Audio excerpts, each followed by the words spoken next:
आपको मालूम है ये कुरान आज से 1400 साल पहले मक्का की जमीन में नाजिल हुआ था। लेकिन जब ये कुरान मक्का की जमीन में नाजिल हो रहा था, सबसे पहली वही जब मेरे आका के सीने पर नाजिल हुई है, आका करीम सल्लल्लाहु अलैहि वसल्लम पहाड़ पर है, पहली वही नाजिल हो गई है। अब कुरान लेकर के मेरे आका मक्का के पहाड़ों से उतर करके नीचे आए हैं। मक्का वालों को कुरान सुना दिया, लेकिन जब मक्का वालों को मेरे आका ने पढ़ करके कुरान सुनाया, मक्का वाले सुन करके दंग रह गए, हैरत ज़दा रह गए कि हम भी अरबी नस्ल हैं, हम भी बड़े फसीह हैं, बड़े बलीग हैं, लेकिन जैसा कलाम मोहम्मद ने ला करके सुनाया है, इस कलाम का कोई जवाब नहीं है। ये कुरान तो सीधे सीधे दिलों पर अटैक करता है, सीधे सीधे दिलों की दुनिया को ज़ेरो ज़बर कर देता है। कहा कुरान को रोको, कुरान को रोको, लेकिन कुरान की तालीमात को रोका कैसे जाए, कुरान की आवाज पर पाबंदी कैसे लगाई जाए, कुरान के पैगाम को आगे बढ़ने से कैसे रोका जाए। मेरे आका ने मक्का में आकर के जब कुरान सुनाना शुरू किया है, जो भी कुरान को सुनता है कुरान के अल्फाज उसके सीने में उतर जाते और हमेशा हमेशा के लिए वह मुस्तफा का गुलाम बन जाता है। कहा रोको, कुरान को रोको, कुरान पर पाबंदी लगाओ, कुरान की तिलावत पर पाबंदी लगाओ। अब कुरान की तिलावत पर पाबंदी लगाई जाने लगी। कहा जो भी कुरान पढ़ता हुआ मिले उसको मारो, कोड़ों की बरसात कर दो, जीना दुश्वार कर दो, जीना मुहाल कर दो, कंकर मारो, पत्थर मारो, लेकिन कुरान पढ़ने दो, कुरान पढ़ने ना दो। जो भी कुरान पढ़ता है कुरान पढ़ने से रोको, जो भी कुरान की आवाज को आगे बढ़ाने की कोशिश करता है फांसी के फंदे पर लटका दो उसको, लेकिन कुरान को मक्का की गली से आगे बढ़ने ना दो। ऐ लोगों, आप हैरत में पड़ जाएंगे। वही कुरान के जिस कुरान को मिटाने की बात की जा रही थी, वही कुरान जिस कुरान के ताल्लुक से यह ऐलान किया जा रहा था, इस कुरान को मक्का से आगे बढ़ने नहीं दिया जाएगा।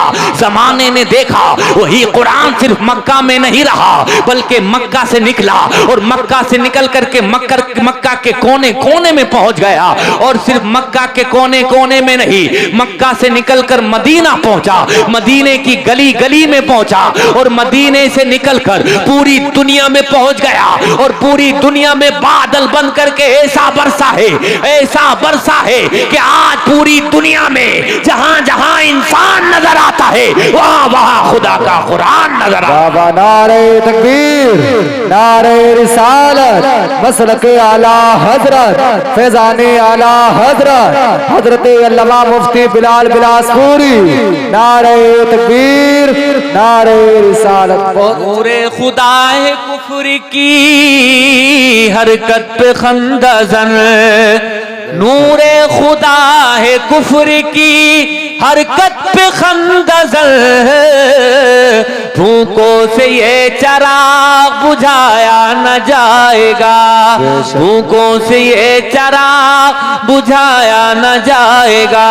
ऐ लोगों, वही कुरान जिस कुरान को मक्का में दबाने की बात की जा रही थी, वही कुरान दरियाल की सरजमीन पर पहुंच गया। बेशक, वाह वाह वाह वाह। कहेंगे दरियाल की सरजमीन पर यह कुरान पहुंचा कैसे है? सुनो सुनो, ये कुरान का एजाज है, ये कुरान का एजाज है। आपको मालूम है इसी कुरान को मिटाने के लिए हर दौर में मुनाजरे हुए हैं, हर दौर में कुरान को खत्म करने के लिए प्लानिंग हुई है। आज से बहुत साल पहले की बात है, आप ही के पास में है एक जगह मुरादाबाद के एक बहुत बड़े मुफस्सिर हैं, नाम है अल्लामा सदरुल अफाजिल। ऐ लोगों, अल्लामा सदरुल अफाजिल नईमुद्दीन मुरादाबादी रहमतुल्लाहि ताला अलैह, उनका एक मुनाजरा होने लगा एक आर्या से। आर्या आ गया मुकाबले में, मुकाबला करने के लिए आ गया। तेरा दीन सच्चा है या मेरा दीन सच्चा है, तेरा मजहब अच्छा है या मेरा मजहब अच्छा है। आर्या से मुकाबला हो रहा है किसका? अल्लामा नईमुद्दीन मुरादाबादी रहमतुल्लाहि ताला अलैह का। आपस में बहसो मुबाहिसा शुरू होता, उससे पहले ही अल्लामा नईमुद्दीन ने इरशाद फरमाया। अल्लामा नईमुद्दीन फरमाते हैं, जरा बताओ अगर मुनाजरा हार गए तो होगा क्या?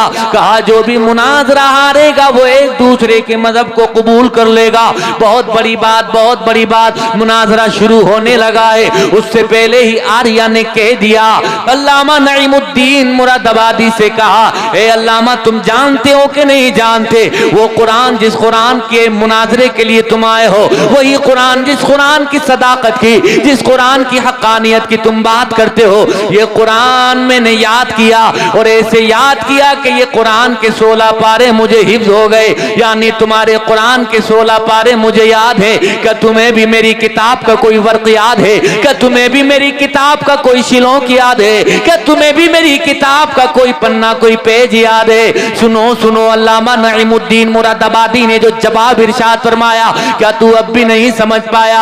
अरे देख, ये मेरे कुरान की शान है, ये मेरे कुरान का एजाज है, ये अपने के सीनों में भी समा जाता है और जो कुरान को मानता नहीं वो भी उसको याद कर लेते हैं। ये तो मेरे कुरान की शान है। मैं तेरी किताब के बारे में पूछता हूँ, तू अपनी किताब के बारे में बता, क्या तुझे अपनी किताब याद है? ऐ लोगों, उसको अपनी किताब याद नहीं, और सिर्फ उसी को नहीं, पूरी दुनिया के लोगों को ये चैलेंज कर दिया जाए, पूरी दुनिया के लोगों के सामने ही दावा कर दिया जाए, पूरी दुनिया के लोगों के सामने ये ऐलान कर दिया जाए, दुनिया की बड़ी बड़ी किताबें जिनके हक और सच होने की बात की जाती है, उनसे कहा जाए अपनी सारी की सारी किताबें लेकर के आओ, सारी की सारी किताबों को दरिया में डाल दो, और दरिया में डालने के बाद फिर उन किताबों को हूबहू सेम उतार दो, हूबहू उन किताबों को लिख दो, जैसा कि लफ्ज लफ्ज लिखा हुआ है ऐसा ही लफ्ज लफ्ज उस किताब को उतरवा दो, लिखवा दो, कलम बंद करा दो। मैं दावे और गारंटी के साथ कहता हूँ, दुनिया की कोई किताब उसको हूबहू नहीं उतारा जा सकता, लेकिन खुदा का कुरान है, उसको हूबहू उतारा जा सकता है। कुरान की एक एक आयत को, कुरान के एक एक लफ्ज को, कुरान के एक एक ज़ेरो ज़बर को हूबहू उतारा जा सकता है। आप कहेंगे कैसे? मैं कहूंगा, अगर कुरान को माज़अल्लाह इस शर्त पर दरिया में डाल दिया जाए, कुरान दरिया में चला जाएगा, लेकिन बहुत सारे हाफिज़े कुरान जो इस जमीन के ऊपर पाए जा रहे हैं, सारे के सारे जमा होंगे, एक ही नशिश में बैठ करके पूरा कुरान लिखवा देंगे। ये मेरे कुरान की शान है, ये मेरे कुरान का मर्तबा है, ये मेरे कुरान का कमाल है।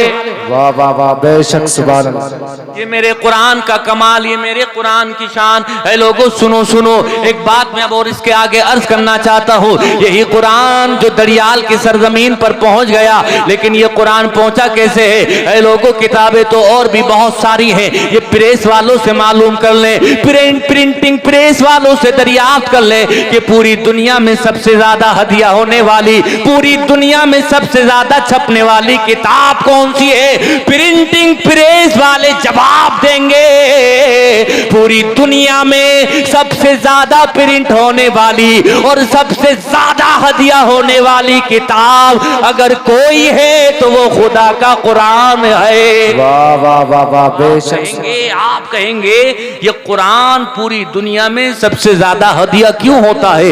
ऐ लोगों, इसका जवाब ये, तकरीबन 209 ममालिक 203 कंट्रीज पाई जाती हैं जमीन के ऊपर, इस आसमान के नीचे। आप किसी भी मुल्क में चले जाएं, आप किसी भी कंट्री में चले जाएं, आप अमेरिका में चले जाएं, कुरान मिल जाएगा। अफ्रीका में चले जाएं, कुरान मिल जाएगा। आप अफ्रीका के सहाराओं में चले जाएं, कुरान मिल जाएगा। इंग्लैंड में चले जाएं, कुरान मिल जाएगा। हॉलैंड में चले जाएं, कुरान मिल जाएगा। जर्मनी में चले जाएं, कुरान मिल जाएगा।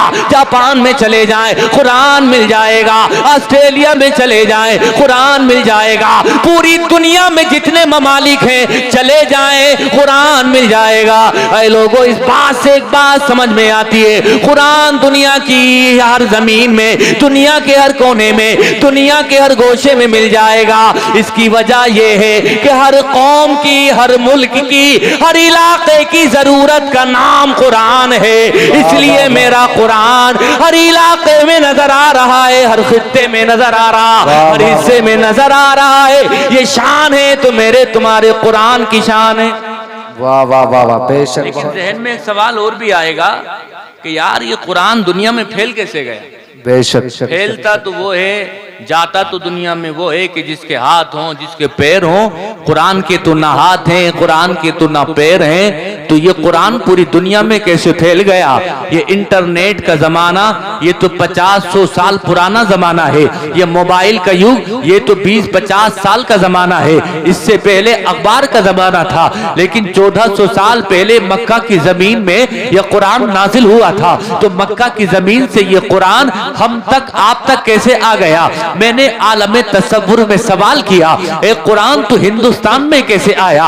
और सिर्फ हिंदुस्तान में ही नहीं बल्कि दुनिया के कोने कोने में कैसे पहुंच गया? क्या इंटरनेट के जरिए से पहुंच गया? कुरान ने आलम तसव्वुर में जवाब दिया, अगर इंटरनेट के जरिए से फैला होता, अगर पूरी दुनिया में इंटरनेट के जरिए से पहुंचा होता, तो अमेरिका के ईसाई पूरी दुनिया से मिटाने के लिए .com का फार्मूला अपनाते और पूरी दुनिया से मुझे खत्म कर देते। फिर मैंने कहा कि पूरी दुनिया में अखबार के जरिए से फैला है। जवाब आया, नहीं नहीं,